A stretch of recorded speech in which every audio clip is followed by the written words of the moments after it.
안녕하십니까. 평생투자 파트너입니다. 오늘은 4월 18일 월요일입니다. 오늘 이야기는 문의가 있어서 그 문의에 대한 어떤 저의 생각을 이야기 드릴 텐데, 첫 번째는 웹캐시라는 종목을 저희가 최근에 샀다가 물량을 조금 덜어냈거든요. 그것에 대한 이유를 좀 여쭤보시더라고요.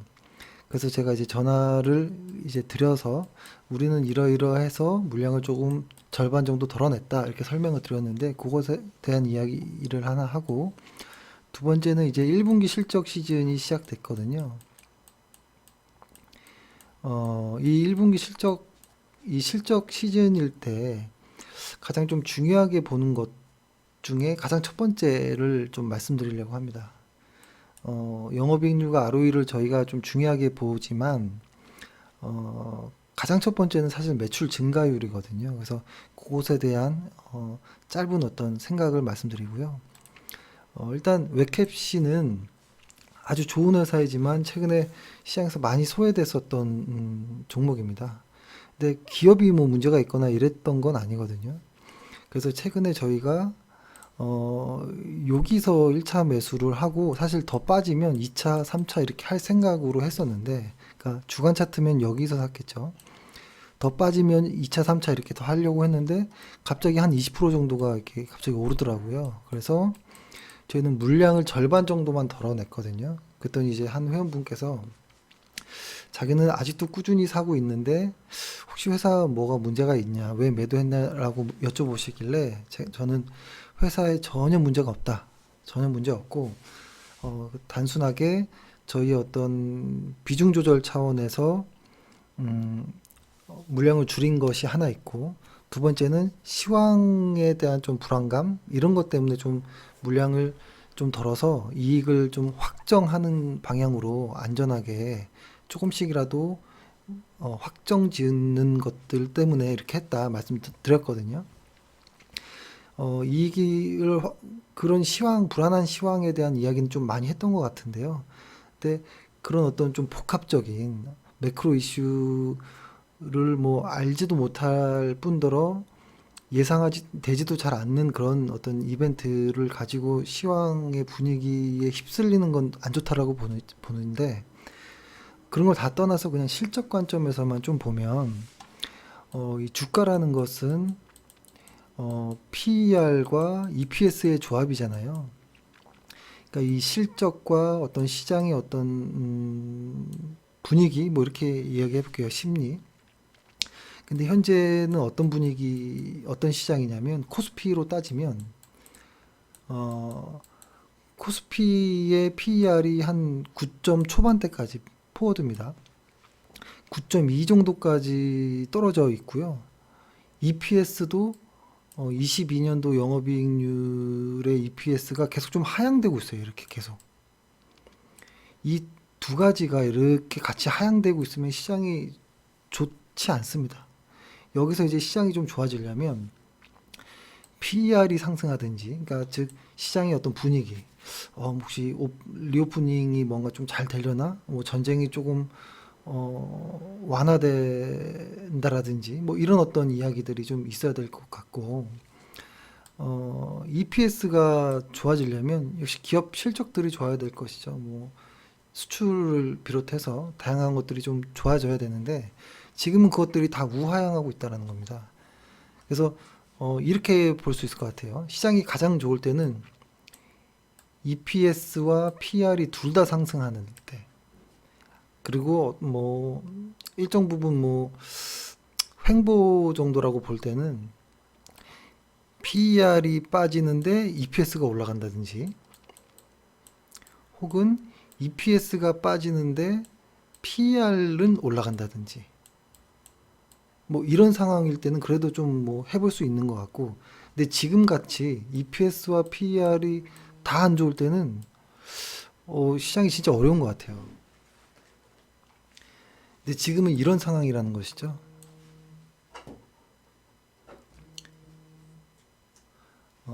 지금 이런 상황이 있기 때문에, 그러니까 복잡한 어떤 매크로 이슈를 제외하고서라도 조금 더 안전하게 하자. 좋은 기업이지만 이렇게 안 좋은 어떤 구간에서 뭐 한 20%의 수익을 줬다면 뭐 적어도 뭐 10%라도 수익을 준다면 일단은 좀 안전하게 일부는 확정 지어놓고 나머지는 좀 이제 실적을 따라 가보자. 뭐 이런 생각도 있었습니다. 그래서 이렇게 했었던 거고요. 그 다음에 이제 1분기 실적에 대한 이야기를 말씀드리면 저희가 이런 이야기를 좀 많이 했던 것 같아요. 실적을 기반으로 이제 가치 평가를 할 수 있으면 가장 좋겠죠. 뭐 가치 평가의 방법에는 뭐 너무 많은 것들이 있죠. 뭐 심지어 PER만 가지고도 PER을 EPS 증가율과 뭐 ROE를 같이 사용하는 해서 PER을 정의할 수도 있고 뭐 배당 성향을 그러니까 기대 수익과 뭐 어떤 장기 수익률로 이렇게 나눠버린다든지 혹은 뭐 벤저민 그레이엄이 정의한 어떤 PER이라든지 아니면 PER의 어떤 평균 밴드를 활용해서 한다든지 뭐 업종 간의 PER을 비교한다든지 이 PER만 가지고도 다양한 가치 평가를 할 수 있잖아요. 근데 이거 말고도 뭐 다양한 가치 평가 방법이 있는데 그것들을 하기 조금 힘들다면 적어도 실적을 차트 보듯이라도 좀 해보세요라고 많이 말씀드렸던 것 같은데 그것들 중에 하나가 이거죠. 아주 심플하게 매출과 영업이익, 당기순이익이 그냥 꾸준히 증가하는 회사, 줄지 않고 계속 증가하는 회사 안에서 종목을 찾아보십시오. 이런 이야기를 했던 것 같고 그 안에서도 영업이익률이 적어도 10 이상, ROE도 10% 이상 숫자가 나오는 것들 위주로 검색해보고 여기서 조금 올리고 싶다면 영업이익률과 ROE가 뭐 둘 다 20이 넘는다든지 이렇게 조금씩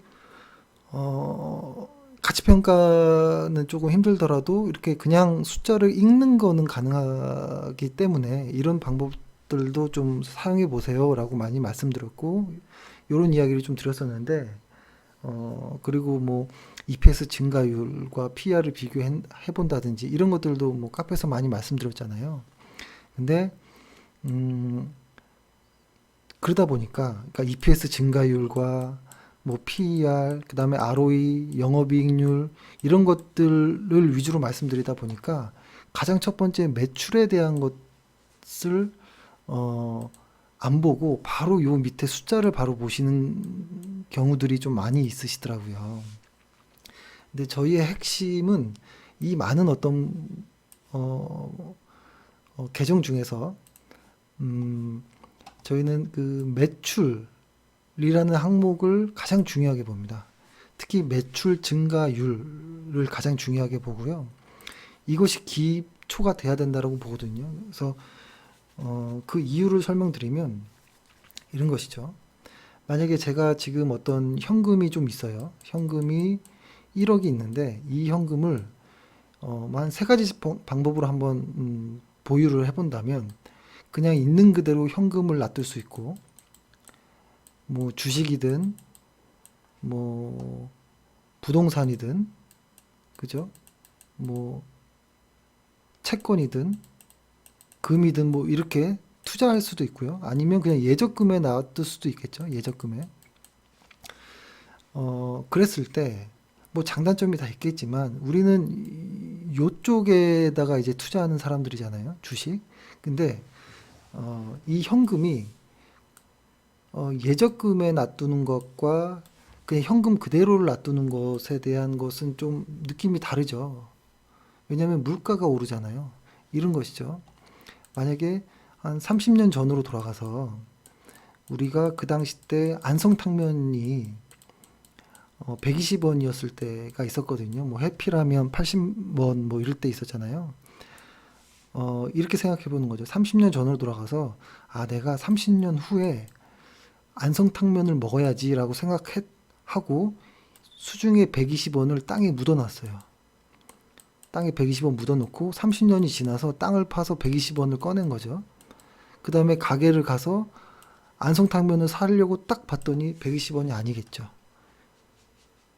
지금 또 정확히는 얼마인지 모르겠는데 한 800원 뭐 이 정도 하지 않나요? 안스탕면이.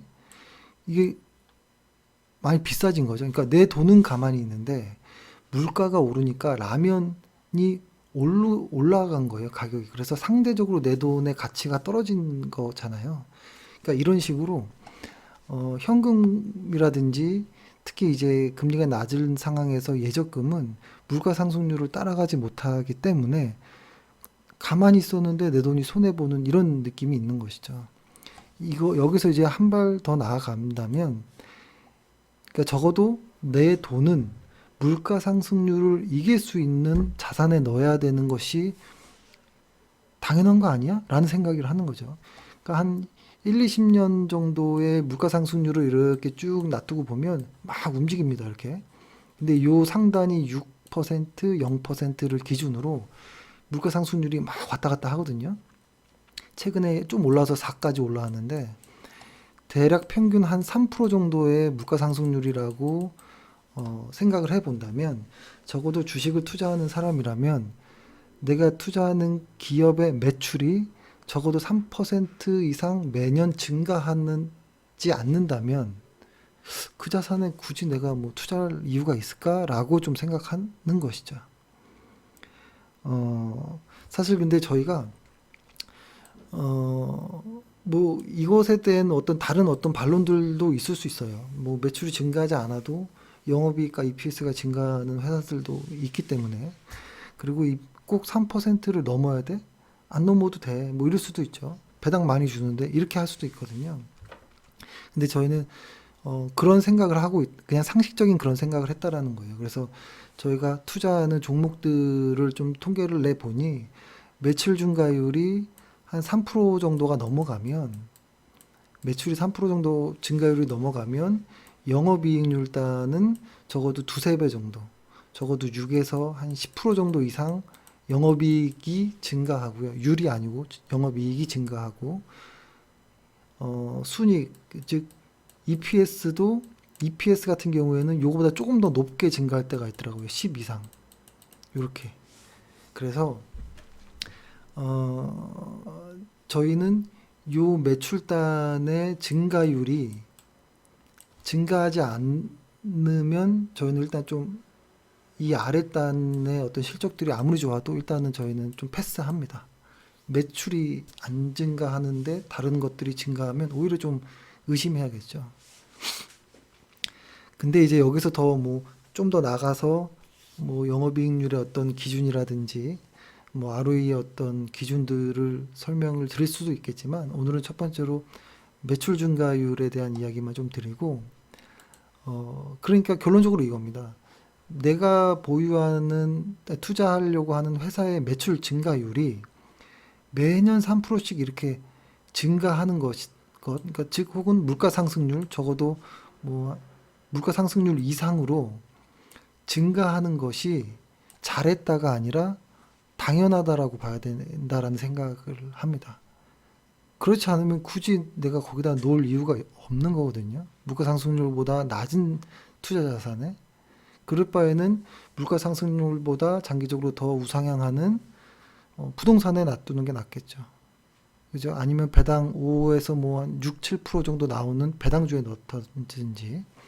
그렇죠? 그래서 저희는 그런 생각으로 가장 첫 번째로 뭐 매출 증가율을 본다라는 것이고, 사실 이 매출 증가율이 높으면서도 그 안에 매출 원가가 뭐 고정비성의 원가를 가지고 있는지 변동비성의 어떤 원가의 어떤 구조가 있는지에 따라서 영업이익률과 EPS가 좀 달라지긴 하지만, 거기까지 가기 전에 일단 매출 증가율이 높게 나타나는 것들, 저희가 좋아하는 거는 매출 증가율이 10% 이상을 사실 선호하죠.